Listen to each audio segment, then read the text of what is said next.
and welcome back to another episode of Teachers Talk, a web series where we center the voice of teachers and educators as we discuss culturally relevant pedagogy, teacher preparation, and the optimal development of Black students. Today, we have a special guest, co-host, member, teacher, educator who is going to be joining us today.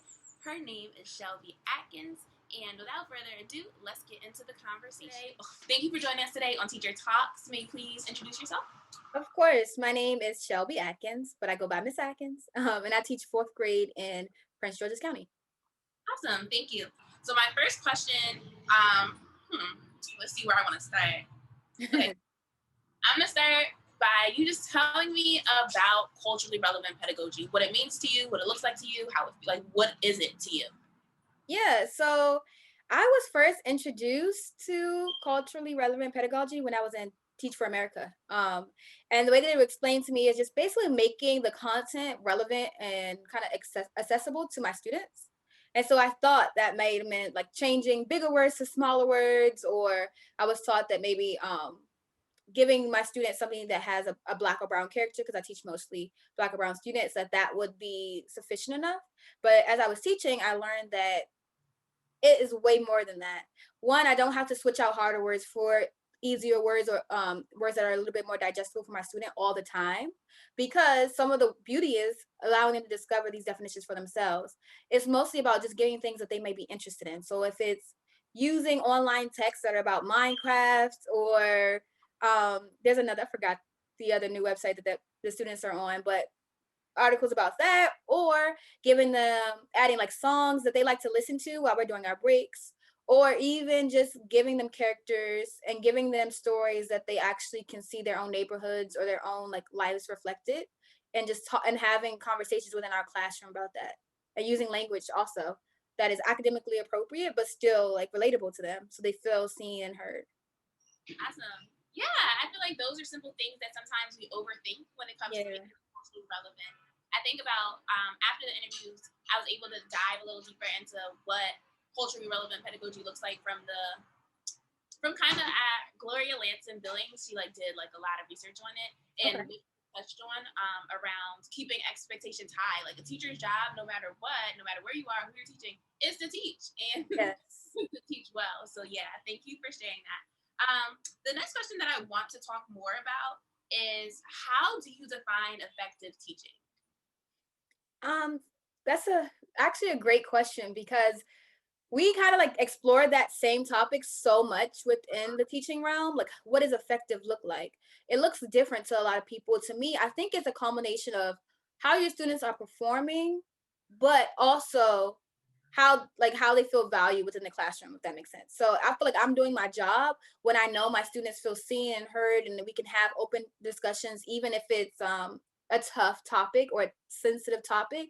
We can all have those discussions, not them just having it with me, but them having it with each other as well, in a respectful and insightful way. But also how they perform on assignments. So it doesn't always have to be standardized tests, because everyone isn't like great at taking tests, me included. But just how they perform on assignments. Like, are they understanding what I'm trying to teach them? And if they're not understanding it, then I need to go back to the drawing board and figure out a way that I can present it in a way that they are understanding it, and they can feel successful, not only just doing it, but teaching it to someone else.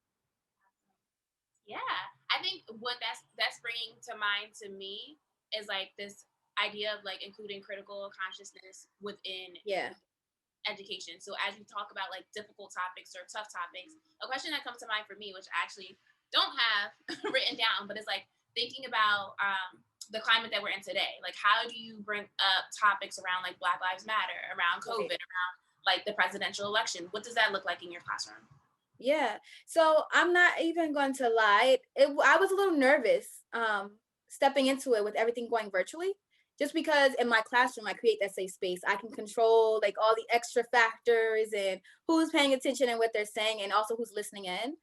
Virtually, they can honestly be anywhere around anyone, and they could also hear varying opinions at home. So what I just do is I allow them to, especially around virtual learning, express their concerns. I tell them they have to do it in a respectful way, but I reassure them that how you feel is valid and it's okay to express that. And so they express it, and we also kind of try to find some solution, if there is a solution to however they're feeling. For instance, one student was just saying that they just miss being in the classroom because they miss being around the other scholars. They miss being able to talk to them and just share their YouTube channels and all that stuff. And so after hearing that, one solution we came up with was having lunch bunch, but like on camera, so we'll eat together. They can have that social time. Or if it is about COVID, we, like I said, presenting articles where they can look at facts. We can have our opinions, but also just kind of look at facts to understand, like, okay, so how serious is this?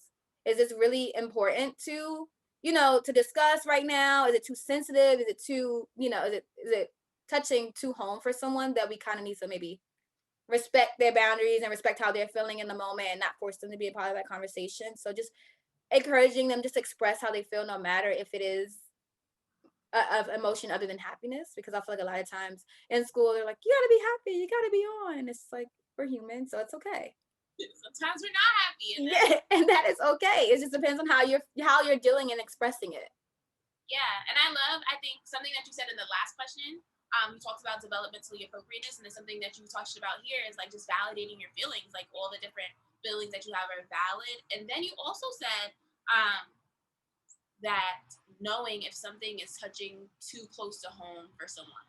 And I Yeah. think in our first interview, you spent a lot of time talking about relationships and building Mhm. relationships with students. And I'm Yeah. wondering, like, how do you make sure that you're doing that? Like, virtually or not virtually, like, how do you make sure that you are putting the time in or figuring out ways to get to know your students better?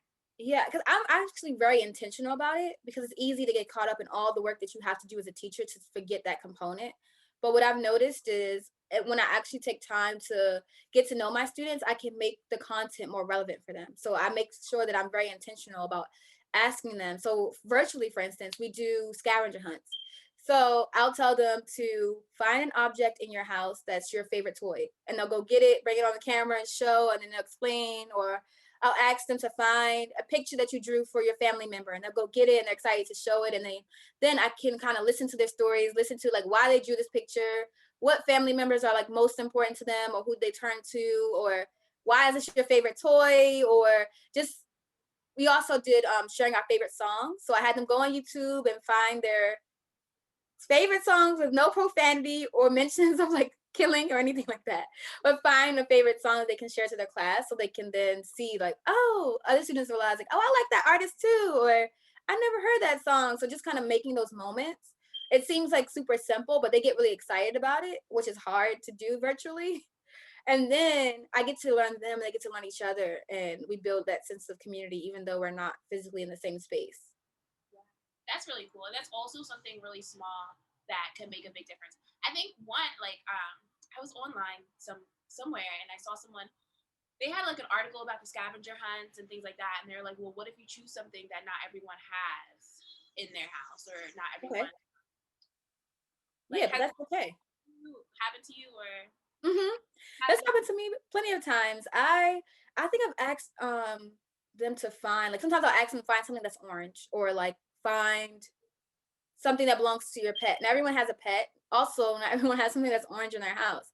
So I'll say, I'll sometimes like, I don't have that. Make them a little bit easier. And I'll say, it's okay. Sometimes everything doesn't apply to everybody. Like, because that's a real life lesson, really. Like, Life lesson. and it's okay. Like, we're not going to exclude you, but if you can't participate because it doesn't apply to you, it's okay to just to listen, to see what everyone else brought, to see what they have. That's okay too. I like that.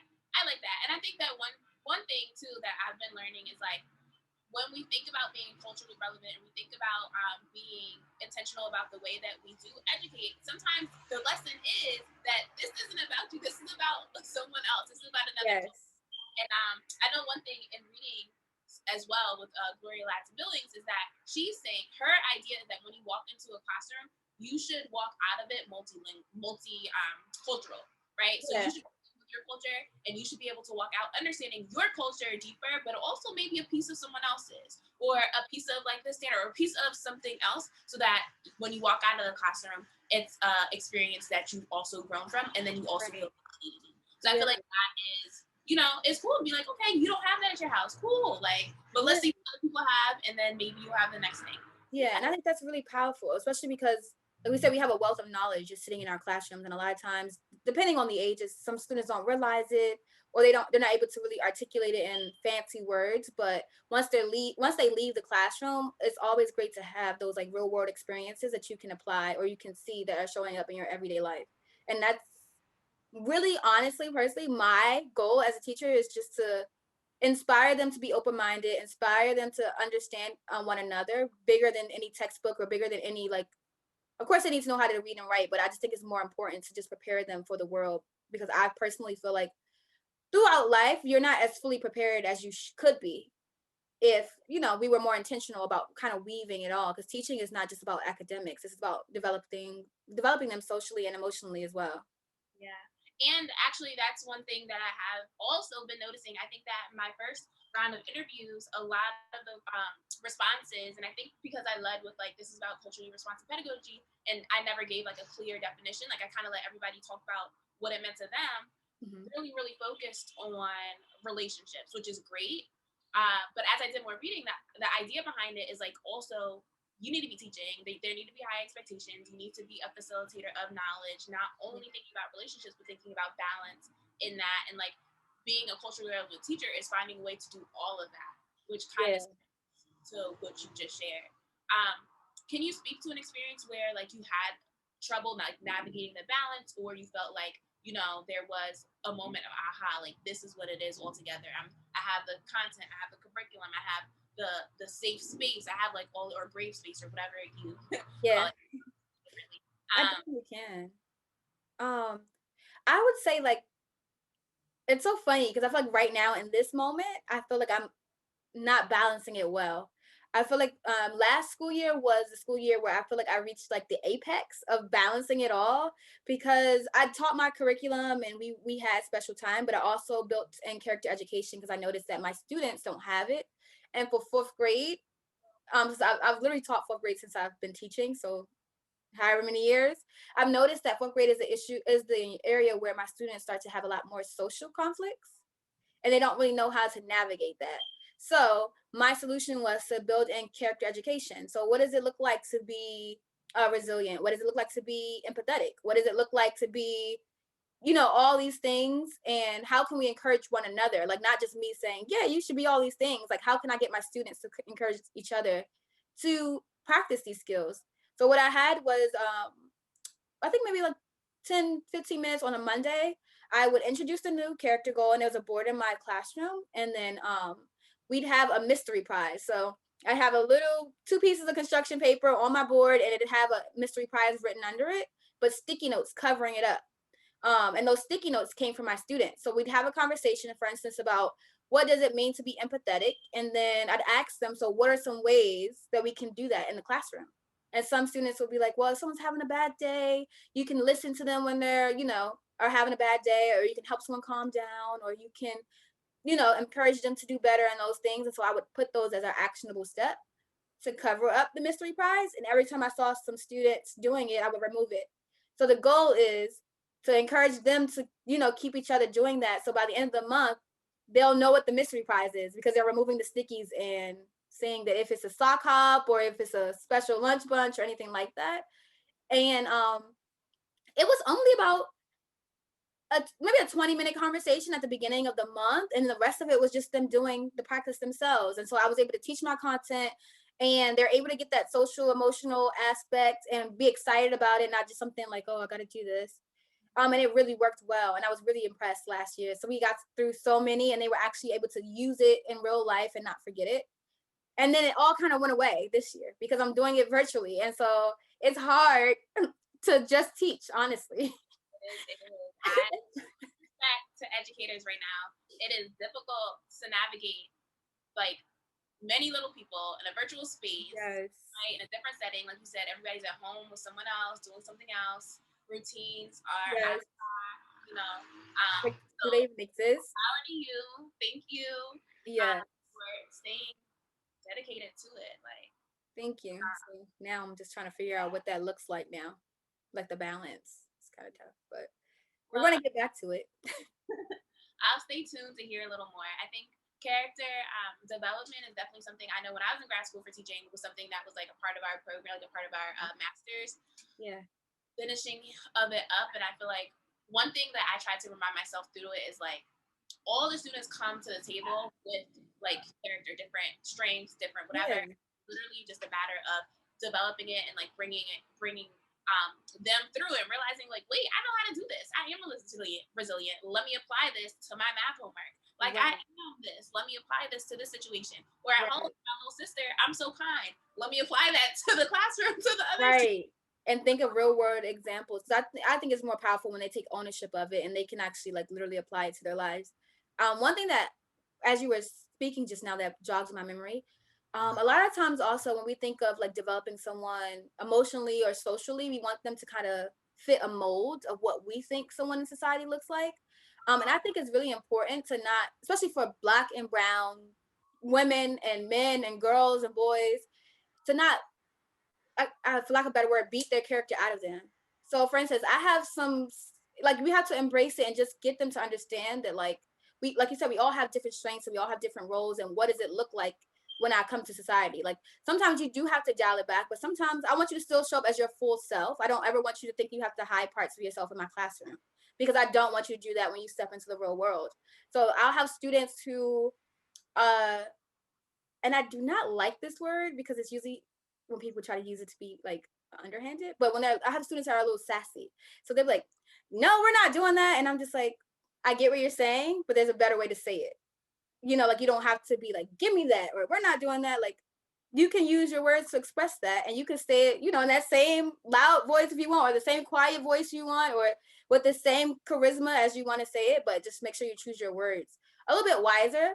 But I still want you to show up as your full self. So I also am very intentional about that. Like I don't want my kids to think that they have to be like, "Madam, may I?" Like, no, you can say on fleek. You can say, you can do what you want to do, but just make sure you're being like kind or you're being respectful when you're doing those things. And I appreciate you for saying that. I stand that. I think that it's just a matter of there's another way to do things, but the way that you're doing it is not wrong. And I think Right. in a lot of what I've been learning as I've been studying this is like the idea of when you come into my classroom, I'm affirming you as you are, who you are, and whatever. I'm also offering you another option. So I think specifically about like proper English, right? You come or standard English or whatever you want to call it. I read something really interesting where it was like the teacher, instead of saying like this is the correct way to say it or no, we say it like this, was like another way that you could say this is this. And they didn't even say like the standard way or the right way. It was like this is the way to say it. And settings that might be useful for this is if you're writing a business letter, if you're doing whatever. So then in the classroom, it looks like if I have an assignment, students were asking, do I have to write this in a standard English or can I write this regular? And the teacher even varied. It was like, okay, well, this is like business, so write in standard English, or like, no, that's your journal, write it however you choose. And let that live in the classroom, which kind of, in a way, affirms like the way that I speak or the way that I carry myself is cool, but different settings call for different things. And it's not, this might be a discussion for another day, but code switching, right? Because Right. we can go down a whole conversation with that. Like go right into it. I feel you because I'm like, it's not that, and that's what people think it is. It's not. Right. So I think I definitely learned a lot about, or am learning, right? Because it's not over, a lot about the different ways that could look and sound like. And I think that what you just touched on definitely speaks to that. Okay. So then my next question, because I already asked how you define effective teaching. How do you define success from your students or for your students? So I define success as them being able to take ownership of it. So at the end of the day, I want them to be able to run my classroom. So if I ask a student to get up and teach this concept, like, hey, Johnny, can you go help Susan? She does not understand how to do area model for multiplication. Like, would you be able to teach it to her? And if Johnny can literally go through and explain the steps to her in a way that she can understand and effectively, and then that she can come back and be like, oh, Miss Atkins, I understand it. And she can show me that she did it. That is success for me. I don't know if that is like a very concrete definition, but I just love when students are able to take ownership and are able to then teach what they know, because I want to foster a whole bunch of teachers. We all can learn from someone else. And so that is what success looks like to me personally in my classroom. I think, So I think like 2 more questions, maybe. I don't know, because we mentioned that, and so Yeah, go for it. um, so in my research, one thing that was coming up was I was asking people about their teacher training and like their introduction into teaching. And you mentioned that you did Teach for America, where you did have some culturally relevant teaching, like pedagogy and like things like that, that was taught to you before you got into teaching. So Yeah. most people were talking about how that was not a reality for them, or if it was, it wasn't something that was deeply followed up on. Was it Yeah. something that, do you feel like it was followed up on? Or I think it was followed up on. I do think that they, like I said, I think I had, based from their training, I had one idea of what it looked like. So I thought it, like I said, it thought it was just, oh, switching out a text for something that has Black and brown students, and maybe swapping out some words. So like I can't give them an 8th grade text or something. I can kind of just give them, I don't know, a 3rd grade text. But and they would ask me for evidence of me doing that within the classroom. But I don't think it was an in-depth knowledge, and I also don't think it was an accurate representation for what my students need and what my community needs. Honestly, um, yeah, not and not to say that, anything bad about it, but I just thought it took me doing some deeper understanding and just deeper knowledge of who I am as a Black woman to then be able to teach my Black and brown students the appropriate way and incorporate the appropriate way in my classroom. I think so that was the thing. So a lot of people, like you just said, felt like it wasn't in depth enough, or some people actually didn't have any Hmm. culturally relevant pedagogy or experiences in their teacher training program. But a lot of you, including you, said to a degree you feel prepared now to teach in a culturally relevant way. So I wonder if you could just speak to what was it that brought you or got you to the point where you now feel prepared. I think it was being in the classroom, to be 100% honest. So being in the classroom, showing up in front of my students every day, like building those relationships and understanding like where they're coming from, what they have to deal with. Because a lot of times people think like, oh, they're kids, they don't have any problems. It's like, no, we have problems. Being in the world, there's a lot of just different things you have to navigate. So you have things that, are problematic to you. And then also I kind of look at my students as mirrors in a way. Like I don't force my experiences on them, but I can see myself in every one of them in a way, if that makes any sense at all. And so they helped me understand, well, how much unlearning do I have to do? How much work, like relearning or just new learning in general, do I have to do to be able to to show up to teach them in a appropriate and helpful way? Because I don't want to hurt my students. And being in education, I also saw teachers who do it the wrong way. They hurt a lot of students, and I know I didn't want to have that impact on my kids. So showing up to the classroom every day, and I was able to then, okay, well, they said around 9-year-olds like this, and I should teach them that way, but actually talking to my students, they don't like that at all. So I'm gonna then present it in this way, or I'm gonna play this music, or I'm gonna show up as my full self, because first I thought I had to be like, all right, now students, we're going to. And no, I would say, okay, you want me to say stars? Yeah, your stars is on fleek. Okay, sis, I see. Like I say that in my classroom just because I want them to understand that you can show up as your full self and still get your point across. I'm not trying to beat your character or your culture out of you. So you can conform. I like to have a flexible classroom. So if you want to lay on your yoga mat and do your work, you can. If you want to sit on the carpet or if you want to sit at your desk, you can do it as long as you're doing your work. And I only learned that by being in the classroom, listening to my students and kind of really understanding the relationships and being aware about what's going on in the world around them. Because if I can see it, I know they can see it, and that they would want to have a discussion about it, or they want to, have questions. Now I feel like you said a lot of, I wish I was taking notes for a second, but I feel like you definitely said a lot of powerful things. I think one thing, one of the last things that you just mentioned, which I think was quite insightful, was if I could see it, they could see it, right? And I Yeah. think a lot of times we try to take that away from kids. Like, oh, we Mhm. can't have this conversation yet, but they're seeing the same things we're seeing. So there needs to be conversations for that. I think another thing is like this idea of my teaching experiences were in the charter school settings, right? So I'm hearing you say some of the things, and then I'm hearing you talk about, if you want to lay on your yoga mat. And I think there are very different ways that people try to teach and people try Yeah. to control in some ways Yeah. our bodies. And I think that the way that you just described, like, there's a variety of ways to do it. And I had to unlearn some things and I Hmm. had to realize different things. And it was your experiences, it sounds like, that Yeah. really prepared you. Um, do you see that, the experiential aspect of it, or the thing that made you feel more prepared or think in a different way, a place for that in teacher education? Um, can you rewind that one more time? Yeah. What's the So question? the idea of you had to wait until you got into the classroom Hmm. to figure out or to realize or to figure, like, basically learn how to be culturally relevant, right? Yeah. How do you see a place for that in teacher education? Like, do you see, Absolutely. and then what might it look like, or what would you think it could look like? Yeah, so I don't know what a traditional teacher education program looks like because like once I said I went through TFA, so I did alternate route.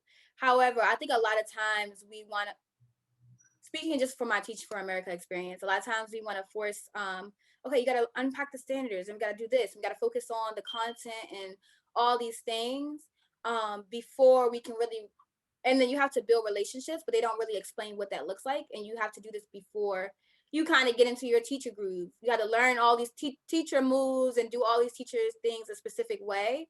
And I disagree with that to a certain extent. Like, yes, you do need to learn how to unpack standards because you're going to fail at teaching kids if you don't know what you're supposed to be teaching them.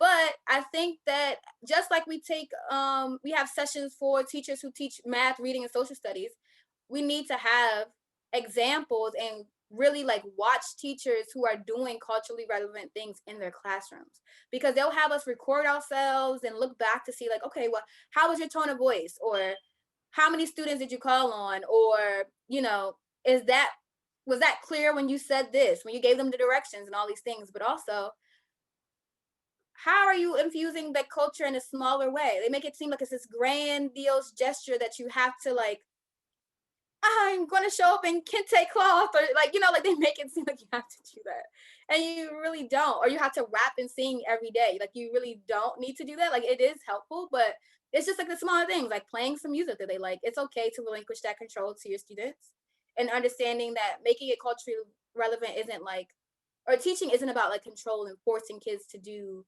one specific thing. It's just like we can all arrive at it a different way. So like, I think that we should have sessions where we focus on the culture aspect of the classroom, and we can watch teachers who are doing it correctly and who are doing it where it's helpful for the students and not hurting them. And we can unpack that just like we unpack teachers who are doing, what is it called when you open your brain and walk with, think aloud, like like how we, we did Teach for America together, so they'll show us videos of people doing think alouds. I'm like, what are they doing there? Like, Yeah. show a video of someone who's culturally relevant. See what they're doing there. Like, you don't have to mimic, but you can then understand what it means to be culturally relevant a little bit more, and understand that it's not. It's like it's a lot of small gestures that add to one big thing instead of one huge thing that you have to then break down. Thanks for sharing that. That's real. And I think too, it's like the idea of like you don't have to mimic. You can't mimic sometimes because the Yeah. 30 kids you have in front of you are not the 30 kids you have in someone else. But it's the idea of like the process and like going through and like getting to know the students, finding what works for them, being like you said, relinquishing some control are the big things. So I remember one more thing that I wanted to ask you before we get to the last question. And you touched on doing the work to get to know yourself or your identity as a Black woman teaching Black and brown kids. Can you speak just a little more to that and the evolution there?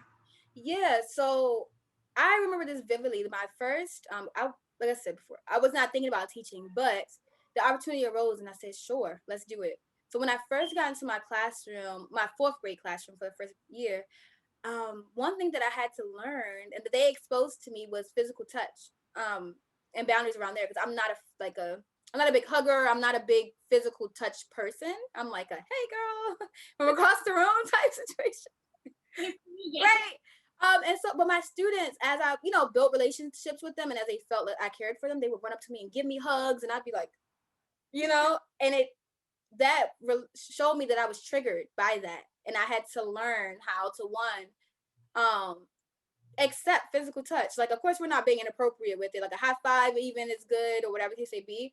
But I had to learn, like, that was something I had to unlearn about myself. Like, okay, I don't like physical touch. I need to explore this because I don't want my students to feel like I'm pushing them away. And so how do I communicate my boundaries? How do I become more comfortable with that? Like, how do I do that in the classroom? And that was just something through my experiences as a Black woman I had to like go, through life, just have like these exteriors up, these walls up, and things of that nature. And I had to be comfortable with letting them down so that my students can feel the same love that I feel from them. Another thing was just being comfortable to show up as who I am, because when you are doing alternate route, especially through TFA, and then I was in the charter school as well, you're always on camera. You always have administration in your room or other teachers in your room just watching you. Like you're always on. And so I was taught through my like standard form of education that when I'm on, I have to be very prim, I have to be proper, I have to make sure my locks look neat, and I have to do all these things. I can't express that I'm tired. I can't, I can't do those things. But I had to realize, like, girl, you are being teacher burnt out by trying to put on this mask every day. And like, you're doing that, and then you're forcing your kids to then put on a mask and act like they're happy and do all those things. It's like, no, let's have this conversation. Like, Miss Atkins is tired. And so I'm going to need your help because I'm sick, or I just, like I just don't have it in me today. So I need you guys to help me. And like being transparent about that with them, I noticed helped my classroom management and just things of that nature. Cause then they were like, guys, Miss Atkins, she says she lost her voice, or she says she's tired, or she says she's like not feeling well. So, like make sure you get your stars correct, or make sure you do those things. And like it really, like, that's why I say sometimes they're kind of a mirror, because they're a reflection of me, and I like showing me my true self, or showing me like areas that I can improve upon. And only if you're willing to see it is if you'll receive it and willing to do that work. But and I really appreciate any student that ever taught, because they all like helped me strengthen a piece of who I am. Because I feel like I'm a grown woman today. I don't know if that makes sense. Like for a minute, I thought I was just a teenager. I felt like a teenager, but like right now, I feel like a grown woman. Just the other day, again, another conversation for another day. But I was like, this idea I'm studying human development. So this idea of like after adolescence going straight into adulthood, and like this emerging adulthood and what that feels like, and how some days I'm like, am I grown? Because I don't think so. And like, wait, I'm actually grown. Right. I could definitely resonate with that. Yeah, thanks for sharing, because there is definitely like no matter who you are, what your experiences are, there are matters of unlearning or reflection that you need to do as you enter a teaching space, because you have little humans that are in different ways depending on you to show up. And I think two things that you spoke to that makes me think of Goldie Muhammad, and she's mom, is authenticity, right? The idea that if you're not being your authentic self, nothing's going to work well for you. Nothing is sustainable. And the idea and importance of identity in the work. And then, like, you can't separate your identity. You can't separate who you are from what you do, or it won't work. And that works the same as well for, white women take up like 86 or something crazy like that % of teachers. Like, if they're not doing the work, that's also a problem for our Black and brown kids. Exactly. And that is something I personally think about. Specifically, I told you this in the last interview because I teach fourth graders, and I feel like it's just such a pivotal year, socially and emotionally as well as academically, because it's like the school to prison pipeline and all those things are very real. And I never want to bring, like, while I see them as a reflection of me, I never want to bring my experience where I'm hurting them. I only want to like help them, like I really do. And I don't want to also like force them to be what I want them to be. I want them to feel comfortable enough and affirmed enough to grow into who they are. Because as much as we always say that kids don't know, or you have all this time, I feel like we do know who we are as kids, but we get it kind of forced out of us to act a different way, and then we have to kind of relearn that as adults. And I just don't want that for them. I want them to be like showing up as their full selves at 10 and 11 years, Like the idea of like, I can speak for myself, the idea of just like suffering with anxiety in some social spaces, or yes, or lack of belonging, or even like imposter syndrome, and like all these things that show up. Is like, imagine if you had teachers and you had a network of people who just showed you or affirmed you as you are, and just made you feel comfortable knowing that when you show up as yourself, and that's good enough. And if you need some tools to navigate some whatever, these are the tools, but remember who you are, and don't let just like that. I feel like that's such a powerful and impactful thing, especially for Black and brown students, because a lot of times we get different messages. And knowing from my own personal experience, a lot of times we get messages even to this day that say the opposite, like, no, you have to do this, or you have to look this way, or you have to dress this way, or you have to speak this way. And it's like, it's not true. And it's not, you're right, it's not true. So my last question, because I think I'm gonna wrap it up, even though I can talk to you all day, is around, and I struggled with finding the word to start this off, but because I feel like especially now, there's been a lot of talk about reimagining things. Let's reimagine this. Let's reimagine that. But it's a word that's fitting, and I don't have a better word right now. If you were to reimagine your classroom or a classroom structure, you could think pre-COVID or post-COVID, or you could think during COVID, to be a space that is a space built for Black and Brown kids, a space that affirms them, and a space that is culturally, also embeds culturally relevant practices and pedagogy within it. What do you think, or what would you desire for it to sound like? What would you desire for it to feel like? What would you desire for it to look like? And if you want to add what you want it to smell like too. Yeah. Yes, I love that question because I like randomly enough I think about that often. Because I just want to make sure, like I said, we're doing the best that we can for students. So I think about an entire different style of education, honestly. So one thing I really think that it should be tailored to their preferences. So for instance, if you are a morning person, I feel like you should be able to take the classes in the morning. Like if you're a morning person, sure, have your parent wake you up at 8 o'clock, and if you perform better between 8 and 3 or whatever case it be, do it. Or if you know that you don't really wake up until noon, like I feel like they should also be able to have like from noon to 6 or whatever. Like I feel like it should kind of be structured like that, not just for college, but throughout, starting as early as elementary or intermediate, I guess 4th grade, 5th grade, starting as early as that. Just because I feel like some students would genuinely like perform better, genuinely, excuse me, perform better. I also think that it doesn't have to be like in my classroom, it doesn't have to be like everybody sitting at desk with their hands folded. Like I like for students to have some sort of freedom. So while I'm delivering whole group instruction, sure, like sit at your desk, make sure you have your materials, make sure you can have something right. But when it's independent time or partner work time, I think it should be a little bit more relaxed. Like, hey, okay, if you two want to sit on these pillow cushions on the floor, you can do that because you've been sitting at your desk all day. If you want to sit at your desk, that's fine and work by yourself. You don't have to work with someone else. That's okay as well. So those are things, just two things that I just officially think that it should look like. But I also think that it should smell really nice.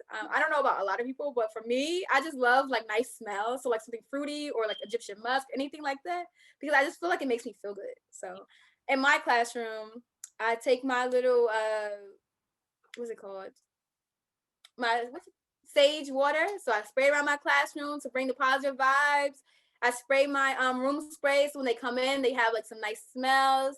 And it does like it kind of distracts them. So if you're walking around thinking like, oh, I don't want to be here, and you walking around and you smell, you're like, wait, what's that smell? And now they're like focused on something else than like just being angry or like hungry or whatever the case may be. I also want it to sound like my students talking and like about the work and teaching each other and helping each other and not just me. I don't want to walk into a classroom and it's just like all I hear is my voice for 90 minutes because I'm just a chill person. I don't like to talk. So I want to hear like them talking, them having conversations. I want to hear music that like feels good and that makes my students feel good as well. So and I also want to see them like, tapping their pencil as they're working and like it just looks like a fun place where you want to be and not some place that you have to be or looks kind of like a jail where we have to let's be in our little uniforms and our backpacks on our backs. Yes, yes. Well, I would love to visit that classroom in space one day. It sounds phenomenal, and I want to smell it. We started when the sun was up, and now the sun's going down on us. But just thank you so much for sharing your experiences. For sharing your what I say experiences already. Sharing your experiences, sharing your voice, sharing your thoughts, being vulnerable with us. I really appreciate it. And yeah, that is it. Do you have anything to say in closing? I will be sharing this with other people. Do you have anything to say? No, I just want to say thank you. And thank you for anybody who's watching or listening to this, and especially teachers, because it's really important that you showed up to do this work because you're not just gonna stumble on this by accident. Like this is very intentional to come to a space like this, even if it is virtually. Thank you for having this space because it's definitely necessary, especially as we reimagine what the world is looking like, what education will look like. I feel like 2020 has definitely put that on people's radars, like reimagining what we see as a reality. So thank you. Yay, thank you. I'm going to stop the recording. Okay. Hopefully I do it right. I hope you guys really enjoyed the conversation today. As always, everyone's experiences are really different, and this conversation is not just an A and B conversation. We want this conversation to spread through different educators. We would love different opinions and thoughts. So in the comment section below, feel free to drop a question, respond to another question, or give any thoughts. If you have any feedback, if you have any ways to push us to take the conversation deeper, drop that below too. Thank you guys so much for watching, and stay tuned for another episode. Peace.